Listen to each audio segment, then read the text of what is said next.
జడా శ్రావణ్ గారు కానీ, నేను కానీ, సంఘాలు కానీ, సుగాలి ప్రీతి వాళ్ళ అమ్మ కానీ చేసినటువంటి పోరాటం వల్ల ఇవాళ దిగొచ్చి మీరు సిబిఐకి అప్పచెప్పారు. కథ ముగిసిందంట. కథ ముగలేదా సార్? కథ ఇప్పుడే ప్రారంభమైంది.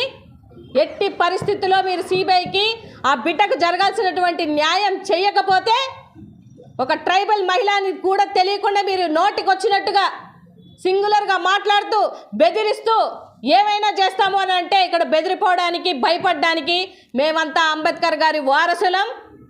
మహిళల జోలికి వచ్చిన, దళితుల జోలికి వచ్చిన, మా గిరిజన బిడ్డల జోలికి వచ్చిన చేతనైతే న్యాయం చేయండి తప్ప ప్రెస్ మీట్లు పెట్టి మీ నోటికి వచ్చినట్టు మాట్లాడతానంటే కబద్దారు చెప్తున్నాం. ఏ నాయకుడైనా, ఏ రాజకీయ పార్టీ అయినా, ఎవరికైనా సరే చెప్తున్నాం.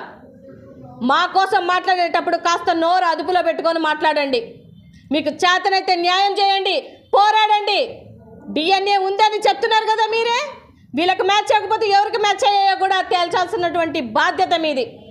లేదు, చెయ్యలేదు అని అంటే 2028, 29లో ఎక్కడెక్కడ ట్రైబల్స్లు ఉన్నారో, ఎక్కడెక్కడ ఓటింగ్ ఉందో ఒక్క ఓటు కూడా మీకు పడగనీయకుండా చేసే బాధ్యత ఇక్కడున్న వాళ్ళందరం తీసుకుంటాం. అందులో 1% కూడా డౌట్ లేదు. ఇమీడియట్గా గేదె వెంకటేశ్వరరావు గారిని సస్పెండ్ చేయాలి.